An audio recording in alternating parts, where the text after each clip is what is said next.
Bismillahirrahmanirrahim. Assalamualaikum warahmatullahi wabarakatuh. Waalaikumsalam warahmatullahi wabarakatuh. Alhamdulillahi wassalatu wassalamu ala asyrafil anbiya'i wal mursalin nabiyina wa sayyidina Muhammadin wa ala alihi wa sahbihi ajma'in, amma ba'du. Pemirsa, teman-teman pemirsa dari SS atau Sanggah Syubhat TV, alhamdulillah hari ini kita masih diperjumpakan oleh Allah Subhanahu wa taala dalam program Sanggah Syubhat, dan tentu saja topiknya masih seputar syubhat yang akan kita kupas biidznillah ya. Dan mengenai syubhat atau keganjilan-keganjilan yang ada ini tentunya akan kita paparkan secara ilmiah dengan data-data yang valid sesuai dengan keterangan para ulama. Dan kali ini syubhat apa nih Bang Ainur yang akan kita bahas, kupas malah hari ini nih, insya Allah. Nah Ustaz, langsung aja ya Tat ya, kita mungkin pertanyaannya singkat aja Pak.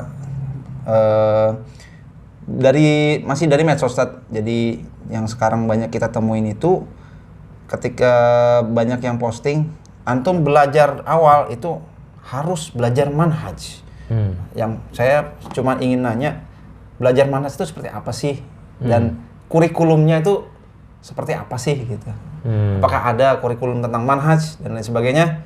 Mungkin bisa dijawab langsung Ustaz. Belajar manhaj ya hakikatnya belajar akidah. Ya, kurikulum manhaj ya kurikulum akidah. Nggak ada tuh namanya yang tadi kurikulum manhaj tersendiri. Iya.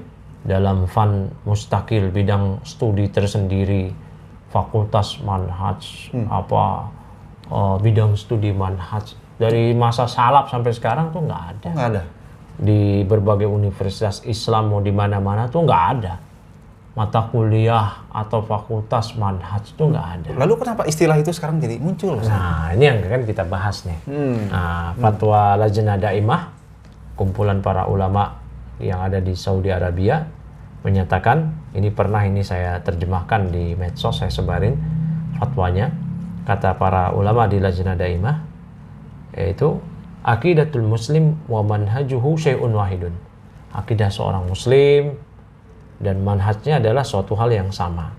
Wa huwa ma ya'taqiduhu al-insan fi qalbihi wa yantiqu bihi bi lisanihi wa ya'malu bihi bi jawarihi min wahdaniyatillahi subhanahu wa ta'ala fi rububiyyah wal ilahiyyah wal asma wa sifat wa ifradihi bil ibadah wa tamassuki bi syariatihi fil qaul wal amal wal i'tiqad ala ma ja'a fi kitabillahi wa sunnati rasulihi sallallahu alaihi wasallam. Yaitu akidah seorang muslim adalah akidah yang sama, sesuatu yang sama. Ya, yaitu yang seseorang meyakini di kolbunya, yang ia ucapkan dengan lisannya, yang diamalkan dengan anggota badan dia berupa mengesahkan Allah SWT dalam rububiyah, uluhiyah, asma wa sifat, mengesahkan Allah dalam ibadah.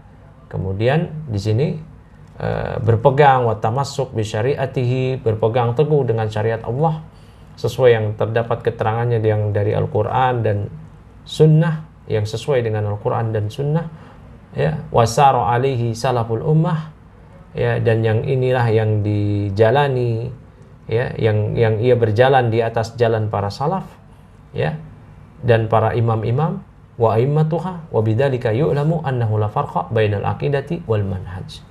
Oleh karena itu diketahuilah nggak ada perbedaan antara akidah dan manhaj, bal huma syai'un wahidun.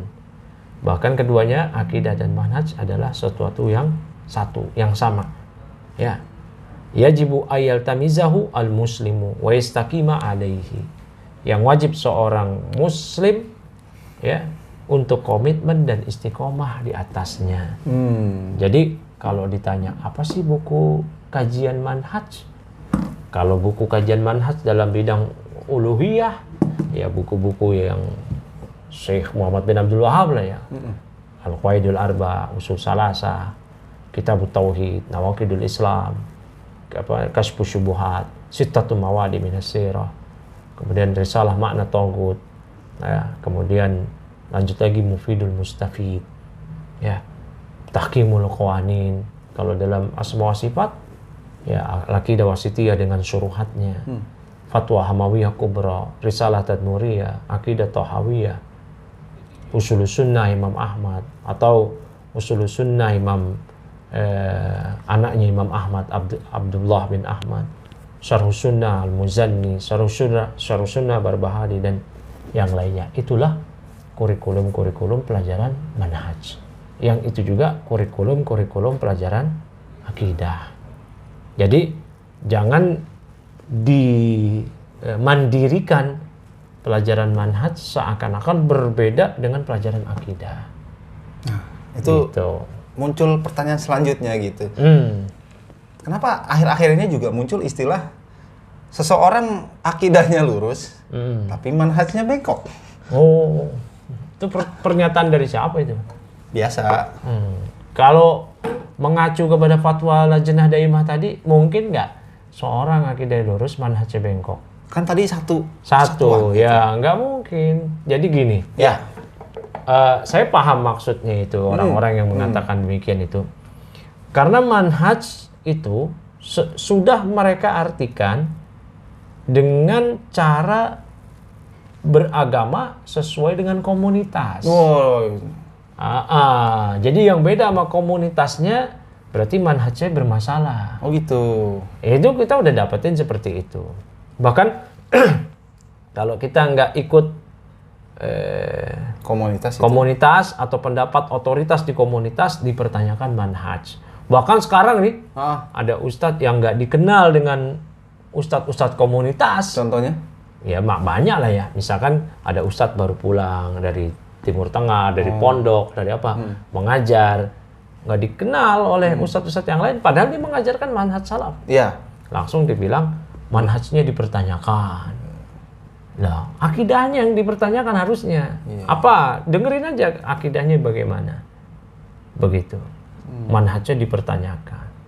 Nah, itu bedanya dengan hizbiyah gimana? Ya, itu nanti akan bermuara kepada hizbiyah tadi. Apalagi sekarang bungkus-bungkus dengan yang namanya manhaj itu hakikatnya adalah sesuatu yang ingin membahas yang bukan masalah prinsipil yang terjadi di antara kaum muslimin. Contohnya? Ya, masalah-masalah prinsipil ya, bukan masalah prinsipil. Semisal beda komunitas. Nah, beda komunitas pengajian. Sebenarnya kita ini nggak boleh boleh aja berkomunitas, tapi tidak boleh al-wala wal bara kita ada pada komunitas. Namun yang ada sekarang kan demikian. Bahkan pada person-person, ya enggak? Ada ustadz ini, ustadz itu. Nah, sekarang yang ada seperti itu. Ketika ada ustadz, dia dari pondok mana, dari alumni mana, dia mengajarkan buku-buku akidah. Selama apa yang diajarkan sesuai dengan pemahaman para ulama, ya, tidak keluar dari pakem ulama, dari kitab-kitab yang diajarkan, dari dia memahami kitab, memahamkan para jamaahnya terhadap isi kitab, maka manhaj orang tersebut lurus. Namun sekarang bergeser. Ya, kenapa? Karena ustadz tersebut tidak bergabung dengan komunitas tertentu, tidak dikenal, atau memang dia maunya mandiri aja, akhirnya dipertanyakan manhajnya. Ini kan nggak tepat.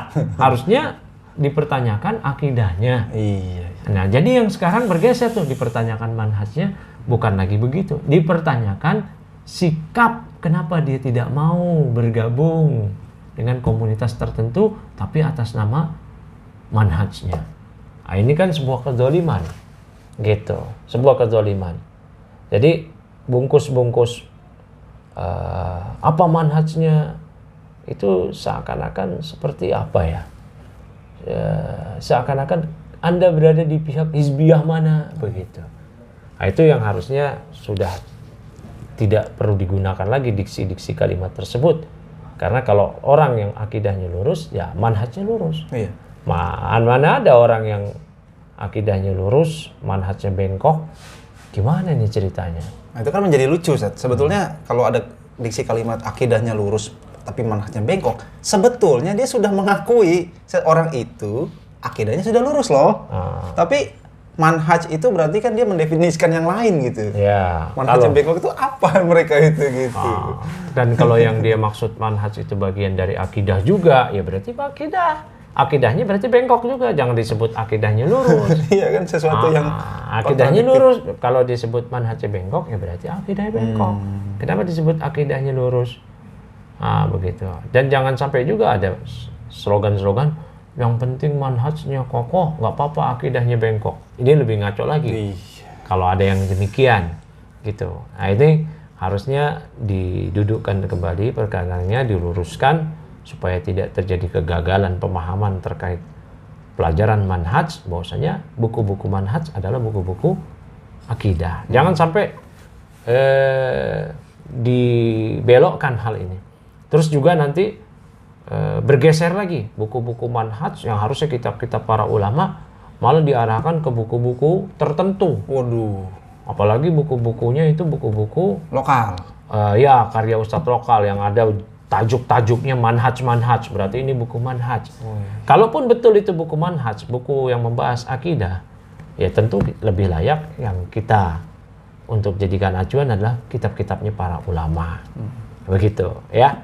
Nah, buku-buku yang karya-karya ustadz yang bertajuk manhaj, ya silakan aja dibaca selama itu selaras dengan apa yang disampaikan oleh para ulama, nggak keluar dari pakem para ulama untuk jadi bahan acuan bacaan kita. Nah, tapi untuk kalau mau mengkaji, tentu kita lebih bagus mengkaji kitab-kitab para ulama gitu. Nah, Ustaz, sudah jelas. Ayo, oke, gitu aja teman-teman masalah malam ini terkait tentang manhaj ya. Subhanakallahumma bihamdik, asyhadu an la ilaha illa anta, astaghfiruka wa atubu ilaik. Assalamualaikum warahmatullahi wabarakatuh. Waalaikumsalam.